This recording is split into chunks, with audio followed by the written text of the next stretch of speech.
मेरे दोस्तों, नमस्ते आप सभी को। हमने कल के वीडियो में मगध साम्राज्य, महाजनपद, हर्यक वंश के ऊपर बहुत ही डिटेल से समझाया था। आइए आज हम इस वीडियो के ऊपर टॉप 100 क्वेश्चंस सॉल्व करते हैं जो वन लाइनर हैं और वो सभी के सभी प्रश्न बीपीएससी, एसएससी, बैंकिंग सभी परीक्षाओं में आए हुए हैं। उसी का हमने संकलन किया है जो वन लाइनर जीके के रूप में है। आज हम देखते हैं कि यह प्रश्न आपके बीपीएससी प्री एवं बिहार टीचर वैकेंसी एग्ज़ाम 2023 के लिए कितना ज़्यादा महत्वपूर्ण रहता है। तो ज़्यादा समय नहीं लेते हुए हम शुरू करते हैं। टॉप 100 प्रश्न का पहला क्वेश्चन है आपका जो इसमें दे रखा है वो है हाइडेस्पस या वितस्ता। हाइडेस्पस या वितस्ता आधुनिक नाम उसका झेलम है का युद्ध 326 बीसी किन किन शासकों के बीच में हुआ था। तो सिंपल सा क्वेश्चन ये है कि हाइडेस्पस या वितस्ता का नाम आधुनिक जो नाम है वो झेलम है। तो यहाँ पर क्वेश्चन एक ही आ सकता है कि वितस्ता किस नदी का जो है सो प्राचीन नाम है। तो यहाँ पर आप दे सकते हैं झेलम। तो आप हमें कमेंट करके ये बता सकते हैं कि झेलम नदी किस राज्य में स्थित है। ठीक है, तो यहाँ पर यह बताना है कि किन किन शासकों के बीच में यह युद्ध हुआ था। तो इसका उत्तर है सिकंदर एवं पोरस के मध्य हुआ था। आइए दूसरे प्रश्न की ओर चलते हैं। हर्यक वंश के किस शासक को कुणिक कहा जाता है। कल के वीडियो में हमने इसके ऊपर बहुत ज़्यादा फोकस किया था। यदि आप लोगों ने इसका वीडियो नहीं देखा है तो इस वीडियो को ज़रूर देखिए। 25 से 30 मिनट का ये वीडियो है और ये सारे के सारे क्वेश्चंस वहाँ से कवर हो जाएंगे। तो यहाँ पर क्वेश्चन पूछ रहा है कि हर्यक वंश के किस शासक को कुणिक कहा जाता है। तो आंसर आपका अजातशत्रु। प्रश्न नंबर 3, हर्यक राजवंश की स्थापना किसने की थी। तो हर्यक वंश की स्थापना बिंबिसार ने की थी। बिंबिसार इसका पहला शासक था। नेक्स्ट क्वेश्चन देखते हैं। 16 महाजनपदों की सूची उपलब्ध है। कहाँ पर उपलब्ध है। तो अगुत्तर निकाय में 16 महाजनपदों की क्या है 16 महाजनपदों की जो है सो अगुत्तर निकाय में इनका सूची उपलब्ध है। प्रश्न नंबर 5 देखते हैं हम। सेल्यूकस अपने राजदूत मेगस्थनीज को किस मौर्य राजा के दरबार में भेजा था। तो यहाँ पर तो एक क्वेश्चन ये बन जाता है कि सेल्यूकस का जो था दूत वो कौन था। तो मेगस्थनीज था। उसने को मौर्य राज के दरबार में भेजा था। तो वो कौन सा शासक था ये आपको बताना है। एक बार फिर से मैं प्रश्न को पढ़ देता हूँ। सेल्यूकस अपने राजदूत मेगस्थनीज को किस मौर्य राजा के दरबार में भेजा था। तो यहाँ पर चंद्रगुप्त मौर्य आ जाएगा। नेक्स्ट क्वेश्चन देखते हैं हम। क्वेश्चन नंबर 6, सिकंदर के आक्रमण के समय उत्तर भारत पर राजवंशों में किस एक का शासन था। तो यहाँ पर देखिए सिकंदर के आक्रमण के समय जब सिंपल सा भाषा में ये है कि सिकंदर ने जब आक्रमण किया था भारत के ऊपर में तो उस समय कौन से राजवंश का क्या था शासन था। तो यहाँ पर उत्तर है वन लाइन नंद। ठीक है, तो यहाँ पर कोई सा भी ऑप्शंस आपके पास 4 हों लेकिन एक वर्ड याद कर लीजिए। जब नंद का यहाँ पर जो है सो शासन था तब उस समय में उसने यहाँ पर आक्रमण किया था। आइए अगले प्रश्न की ओर चलते हैं। प्रश्न नंबर 7, सिकंदर महान की मृत्यु कहाँ हुई। तो बेबीलोन में। सिकंदर महान की मृत्यु बेबीलोन में हुई। अब आप हमें ये यहाँ पर बता सकते हैं कि बेबीलोन में जो उनकी मृत्यु हुई वो कब हुई। ये आप हमें कमेंट करके बताइए। अगले प्रश्न की ओर चलते हैं। प्रश्न नंबर 8, सिकंदर महान एवं पोरस को हम पुरु भी कहते हैं। ठीक है, तो सिकंदर महान एवं पोरस की सेनाओं ने किस नदी के आमने सामने वाले तटों पर पड़ाव डाला हुआ था। तो बिल्कुल सही आंसर इसका झेलम। तो झेलम जो नदी था इसके इस साइड में सिकंदर और इसके इस साइड में जैसा पोरस और दोनों ही यहाँ पर जो है सो पड़ाव डाले हुए थे युद्ध के लिए। उस नदी का नाम है झेलम। अगला प्रश्न देखते हैं। प्रश्न नंबर 9 की ओर आते हैं हम लोग। सिकंदर ने भारत पर कब आक्रमण किया था। तो 326 ईसा पूर्व में सिकंदर ने भारत पर आक्रमण किया था। तो यहाँ पर 2-3 हो गया, कब किया था और कहाँ पर किया था और कहाँ पर उन्होंने जो है सो डेरा डाला हुआ था। अगले प्रश्न की ओर चलते हैं। प्रश्न नंबर 10, सिकंदर के आक्रमण के समय उत्तर भारत पर राजवंशों में किसका शासन था। तो ये हमने ऑलरेडी कर लिए हैं, नंद का था। ठीक है, प्रश्न नंबर 11 की ओर चलते हैं। सिकंदर एवं पोरस की सेना किस नदी के आसपास में जो है सो आमने सामने जटे हुए थे? थोड़ा ये रिपीट क्वेश्चन हो गया, तो झेलम नदी के। सिकंदर महान की मृत्यु कब हुआ, कहाँ हुई थी? अब ये देखिए दोनों क्वेश्चन जो है सो हमने एक में ही ले लिया है यहाँ पर, कि सिकंदर की जो मृत्यु हुई थी वो कहाँ पर हुई थी? तो बेबीलोन में। और वह बेबीलोन कहाँ पर है? तो इराक में है, ठीक है। और कहाँ के बाद कब हुई थी? तो 373 ईसा पूर्व में हुई थी। आइए प्रश्न नंबर हम 13 देखते हैं। प्रश्न नंबर 13 कह रहा है कि सिकंदर के साथ भारत आने वाला इतिहासकार कौन था? तो सिकंदर ने अपने साथ जो इतिहासकार लाया था वो हेरोडोटस था, ठीक है। ये इंपॉर्टेंट क्वेश्चन है, इसको आप देख सकते हैं। क्वेश्चन नंबर 14 क्या कह रहा है? सिकंदर के युद्ध का क्या महत्व है? तो सिकंदर के युद्ध का सबसे बड़ा महत्व ये है कि यूरोप से भारत के लिए थल मार्ग का रास्ता खुल गया था। ये भी इंपॉर्टेंट क्वेश्चन है कि यूरोप से भारत के लिए जो थल मार्ग, थल का मतलब होता है रोडवेज, रोडवेज का जो मामला, जो रास्ता खुल गया था, वो इसका सबसे इम्पोर्टेंट महत्व रहा था। आइए प्रश्न नंबर देखते हैं हम लोग 15। सिकंदर का मुख्य युद्ध किस नाम से जाना जाता है? सिकंदर का जो मुख्य युद्ध है वो किस नाम से जाना जाता है? तो झेलम का युद्ध। इसका जो नाम है ऑप्शन में हो सकता है आपको दे दे कि हाई डेस्पीस या फिर झेलम के युद्ध के नाम से जाना जाता है सिकंदर का यह मुख्य युद्ध। आइए प्रश्न नंबर 16 हम देखते हैं। शिशुनाग वंश का वह शासक कौन था जिसके समय में वैशाली द्वितीय बौद्ध संगीति, वैशाली, अब देखिए यहाँ पर एक क्वेश्चन तो ये बन गया कि बौद्ध संगीति द्वितीय कहाँ पर हुई थी? तो वैशाली में हुई थी। अब आपको मैंने पहले वाले जो है सो वीडियो में बताए हुए हैं कि उसका कौन सा शासक था, अध्यक्ष कौन था, कहाँ पर हुआ था, कब हुआ था, ये 4 चीज़ मैंने बताए हुए हैं। तो पहले के वीडियो प्लेलिस्ट में जा करके उसको आप देख सकते हैं। मेरे हिसाब से बौद्ध जो मैंने धर्म पढ़ाया हुआ है उसमें सारे के सारे वर्णन है, और कुछ जैन में भी मैंने बताया है। तो यहाँ पर यह बता रहा है कि शिशुनाग वंश का वह शासक था जिसके समय में वैशाली द्वितीय बौद्ध संगीति का आयोजन किया गया। उसे काकवर्ण के नाम से भी जाना जाता है। तो कौन है? कालाशोक। अब यहाँ पर एक क्वेश्चन तो ये बताया है कि बौद्ध संगीति किसके समय में हुआ था? तो कालाशोक के विषय में हुआ था, कालाशोक के शासनकाल में हुआ था। और वह जो है सो शोक जो था वो किस वर्ण नाम से जाना जाता है? तो काकवर्ण के नाम से भी जाना जाता है, ठीक है। और कहाँ पर हुआ था? तो वैशाली में हुआ था। तो इस प्रश्न में 4 क्वेश्चंस हमने जो है सो कवर किए हैं। आइए प्रश्न नंबर 17 देखते हैं। 17 क्या कह रहा है कि शिशुनाग ने किस राज्य का विलय मगध साम्राज्य में नहीं किया? किसने? तो शिशुनाग ने। किस राज्य का विलय मगध साम्राज्य में नहीं किया? तो वो था काशी, ठीक है। काशी का जो विलय है वो मगध साम्राज्य में नहीं किया था। और पहले के प्रश्नों में मैंने ऑनलाइन में पढ़ाया है, ठीक इसी में महाजनपद हर्यक वंश में, कि काशी जो है सो दहेज में मिला था किसको? ये आपको कमेंट में करके बताना है, ठीक है। अगले प्रश्न की ओर हम लोग चलते हैं। प्रश्न नंबर 19। प्रश्न नंबर 19 कह रहा है कि वो कौन सा पहला भारतीय राजा था जिसने अपने आप को शक्तिशाली बनाने के लिए वैवाहिक गठजोड़ की शुरुआत की थी? बिल्कुल सही आंसर है बिंबिसार। बिंबिसार ने अपने आप को शक्तिशाली बनाने के लिए वैवाहिक संबंध स्थापित किए थे, जिसमें उसने कोशला देवी या फिर महाकोशला देवी इत्यादि से शासन जो है सो विवाह किया था, और उसको दहेज में काशी मिली थी, ठीक है। अगले प्रश्न की ओर हम चलते हैं। प्रश्न नंबर 19। विश्व का प्रथम गणतंत्र किसके द्वारा और कहाँ स्थापित किया? मोस्ट इम्पोर्टेंट क्वेश्चन है, इसको आप नोट कर लीजिए। विश्व का प्रथम गणतंत्र, हम लोग कहते हैं ना भारत जो है सबसे बड़ा लोकतांत्रिक देश है, लेकिन सबसे प्राचीन, सबसे पहले विश्व का जो गणतंत्र था वो किसने स्थापित किया था? और इसमें क्वेश्चन ये पूछा है किसके द्वारा और कहाँ? तो लिच्छवी वंश के द्वारा, वैशाली में, ठीक है। श में आ का डंडा समझिएगा। वैशाली में क्या किया गया था? विश्व का प्रथम गणतंत्र जो है सो स्थापित किया गया था। तो कहाँ? तो वैशाली। किसके द्वारा? तो लिच्छवी वंश के द्वारा। आइए प्रश्न 20 देखते हैं हम लोग। विश्व का पहला गणतंत्र वैशाली में किसके द्वारा स्थापित किया गया था? तो जस्ट उसी क्वेश्चन को हमने क्या किया है, इसका लैंग्वेज थोड़ा सा चेंज कर दिया है। आंसर वही होगा कि लिच्छवी वंश के द्वारा स्थापित किया गया था इस चीज़। आइए नेक्स्ट प्रश्न की चलते हैं हम लोग। तो यहाँ पर हमने क्या देखा? प्रश्न हमने ये देखा कि तीसरा, मगध की प्रथम राजधानी कौन सी थी? तो मगध की जो प्रथम राजधानी थी वो गिरिव्रज थी, जिसको राजगृह भी कहते हैं, और आज के समय में इनको राजगीर के नाम से जाना जाता है। और यह राजगीर कहाँ पर है? तो बिहार में है, ठीक है। अगला प्रश्न है 31 नंबर।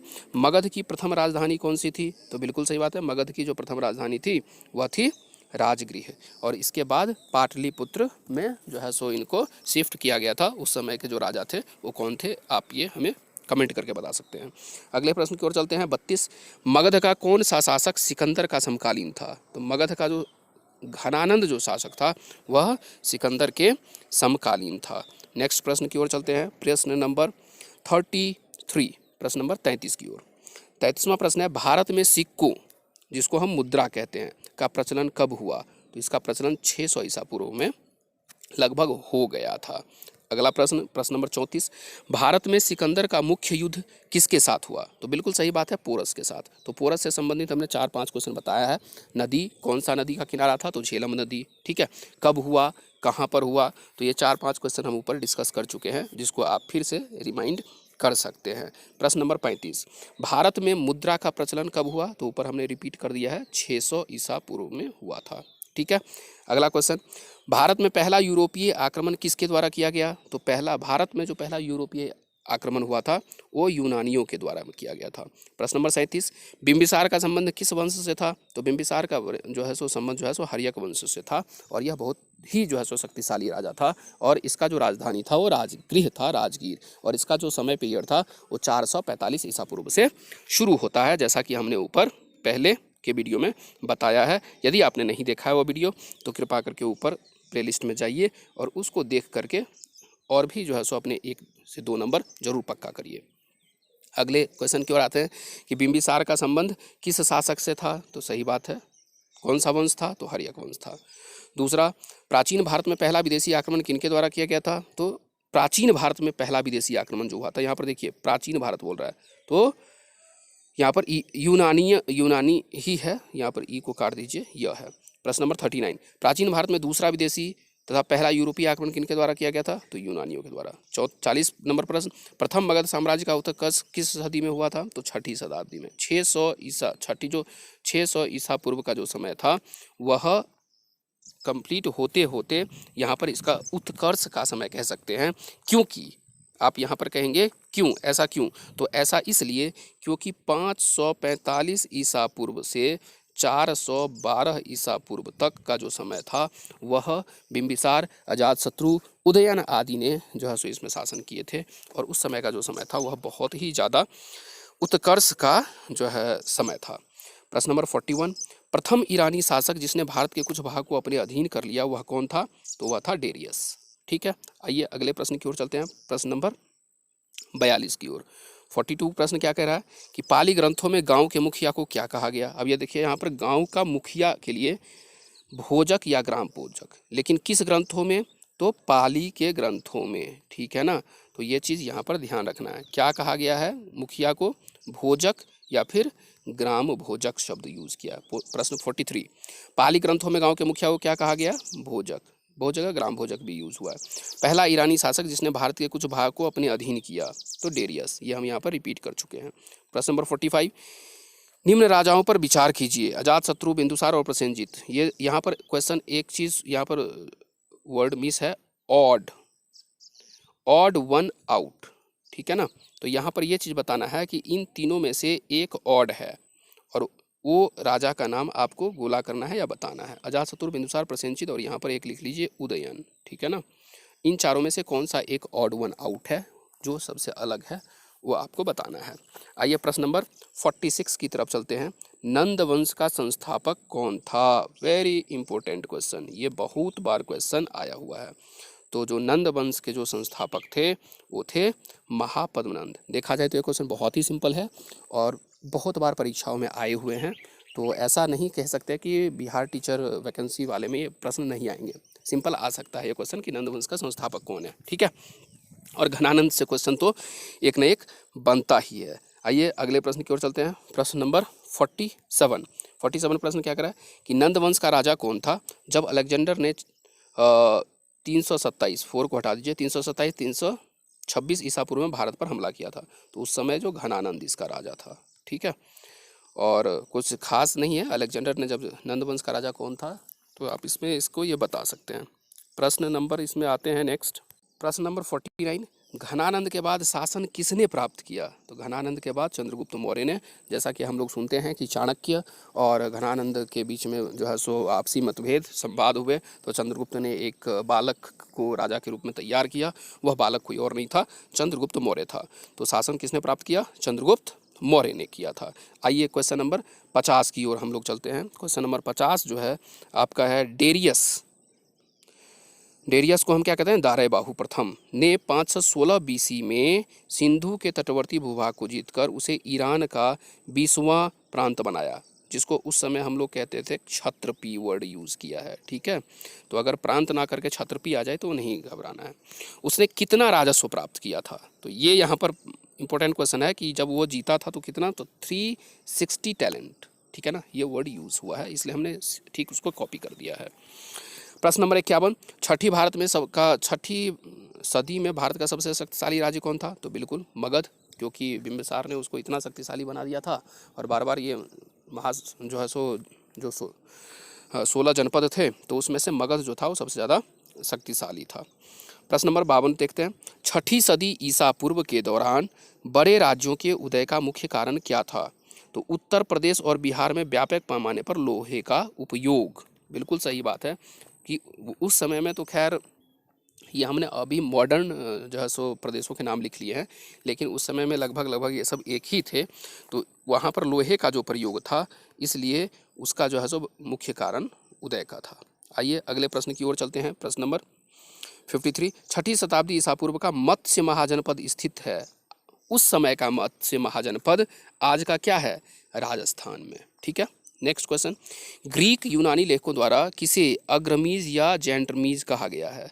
अब देखिए, ग्रीक और यूनानी लेखकों ने ये वर्ड किसके लिए यूज़ किया है? तो घनानंद के लिए। तो घ में न आ का डंडा समझिएगा। ठीक है, घनानंद के लिए। ओके, अगले प्रश्न को हम देखते हैं। प्रश्न नंबर 55 क्या है? ग्रीक यूनानी लेखकों द्वारा अग्रमीज और जेंटरमीज दोनों ही वर्ड है, तो सेम क्वेश्चन ये है, तो एक माने। क्वेश्चन नंबर 56, गृहपति का क्या अर्थ है?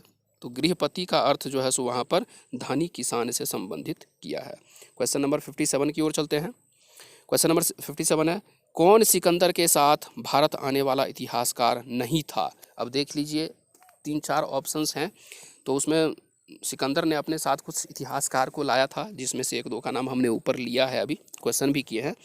तो हेरोडोटस इतिहासकार था। कौन सिकंदर के साथ भारत आने वाला इतिहासकार था? तो हेरोडोटस था। ठीक है, ऊपर हमने इसका यूज़ किया है, तो इसको काट लीजिए। 58, कौन सा बौद्ध ग्रंथ 16 महाजनपदों का उल्लेख करता है? तो अगुत्तर निकाय, जैसा कि हम ऊपर में डिफरेंट लैंग्वेज में इस क्वेश्चन को दूसरे तरीके से क्वेश्चन कैसे बन सकते हैं, उसमें हमने इसको उल्लेख किया। क्वेश्चन नंबर 59, कौन सा प्राचीन ग्रंथ जिसमें चंद्रगुप्त मौर्य नंदों को उखाड़ने के संबंध में उल्लेख किया गया है? तो यहाँ पर मुद्रा राक्षस है, तो उस ग्रंथ का नाम बताना है। जो ग्रंथ चंद्रगुप्त मौर्य के द्वारा नंद को उखाड़ने का वर्णन करता है, उस ग्रंथ का नाम बताना है, तो मुद्रा राक्षस। प्रश्न नंबर 60 की ओर चलते हैं। 60, कौन सा एक ईसा पूर्व छठी सदी में प्रारंभ भारत का सर्वाधिक शक्तिशाली नगर था? तो बिल्कुल मगध। कैसे भी लैंग्वेज चेंज करके प्रश्न आपको ये दे सकते हैं। प्रश्न नंबर 61, कौन एक बौद्ध ग्रंथ 16 महाजनपदों का उल्लेख करता है? तो उत्तर निकाय। ये भी सिंपल, बार बार 1-2 बार रिपीट हुआ है, लेकिन लैंग्वेज चेंज है। किसे सेनिया कहते हैं? नियमित या स्थायी सेना रखने वाले को हम क्या वर्ड दिए हैं नाम? सेनिया। तो सेनिया कहा जाता है तो बिंबिसार को। ठीक है ना, क्योंकि यह स्थायी जो है सो क्या किया था? सेना रखा था। 63, किसे उग्रसेन भयानक सेना का स्वामी कहा जाता है? तो महापद्मनंद को। तो पद्मनंद समझा जाए, पद्मनंद को। ठीक है, नेक्स्ट क्वेश्चन देखते हैं। 64, किस शासक ने सर्वप्रथम पाटलिपुत्र को अपनी राजधानी बनाया? तो उदयन ने। तो उदयन को उ, द, य और न ये भी वर्ड उल्लेख करते हैं, तो उदयन या फिर उदयन।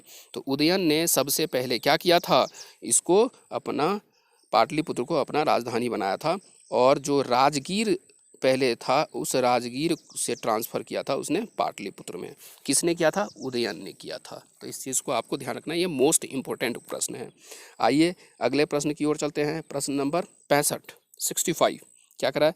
किस शासक ने राज्यारोहण के लिए अपने पिता की हत्या की तथा बाद में वह अपने पुत्र द्वारा मारा गया? बिल्कुल अजातशत्रु। अजातशत्रु ने अपने पिता बिंबिसार की हत्या कर दी, और अजातशत्रु का भी उसका पुत्र उदयन ने उसको हत्या करके राजसत्ता पाया। दोनों का लगभग सिमिलर ही कहानी है। किस शासक ने गंगा एवं सोन नदी के संगम में पाटलिपुत्र नामक नगर की स्थापना की? तो बिल्कुल उदयन। उदयन ने क्या किया, पाटलिपुत्र नगर का स्थापना किया और उसको अपना राजधानी राजगीर से शिफ्ट कर लिया। लेकिन यहाँ पर इम्पोर्टेंट लाइन इसलिए है क्योंकि यह पाटलिपुत्र नामक नगर जो है सो किस नदी के संगम पर है, तो सोन एवं गंगा नदी के जो है सो संगम पर ये पाटलिपुत्र नामक नगर बसा हुआ है। प्रश्न नंबर 67 देखते हैं, किस शासक ने अवंती को जीतकर मगध का हिस्सा बना लिया, तो शिशुनाग ने। शिशुनाग ने क्या किया, अवंती को जीत लिया और उसको मगध में मिला लिया था। 68, किस शासक द्वारा सर्वप्रथम पाटलिपुत्र का राजधानी के रूप में चयन किया गया, बिल्कुल उदयन को। ठीक है ना, उदयन ने क्या किया, ये नगर भी बसाया और उसको राजधानी के रूप में स्थापित किया। प्रश्न नंबर 69 की ओर चलते हैं, किस शासक को सोनिया, ये सोनिया या सेनिया, ठीक है ना, सेनिया, ठीक है ना, तो सेनिया कहा जाता है, तो बिंबिसार को कहा जाता है।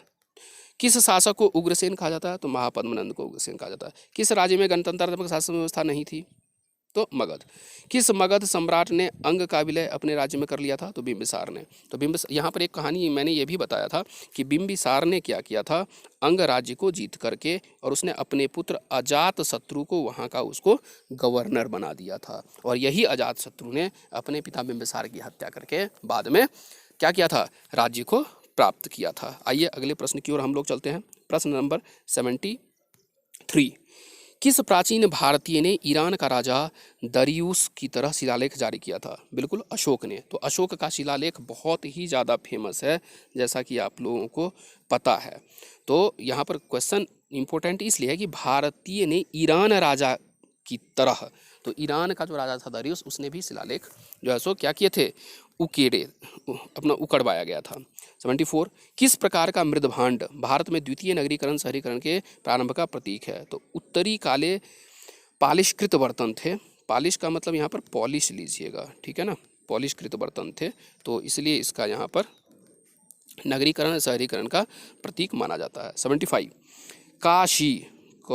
काशी, ठीक है ना, काशी और लिच्छवी का विलय मगध साम्राज्य में किसने किया था, तो अजातशत्रु ने काशी और लिच्छवी दोनों का ही जो है सो क्या किया था, उसने मगध साम्राज्य में मिला लिया था। और काशी जो है दहेज में मिला था बिंबिसार को। अगला प्रश्न देखते हैं, प्रश्न नंबर 76, उज्जैन का प्राचीन नाम क्या है, तो अवंतिका। आज के समय में पूछ देते हैं कि जो अवंतिका है प्राचीन नाम, वह आज भारत में किस क्षेत्र से संबंधित है, तो आप आंख बंद करके उज्जैन लगा सकते हैं। आइए अगले प्रश्न की ओर चलते हैं। प्रश्न नंबर 77, ईरान के हखमनी वंश, कौन सा वंश, हखमनी वंश के किस शासक ने भारतीय भूभाग को जीतने के बाद उसे फारस साम्राज्य का 20वां प्रांत बनाया था, तो डेरियस। और डेरियस का एक ही नाम जो है सो दराय बाहुवन है। ओके।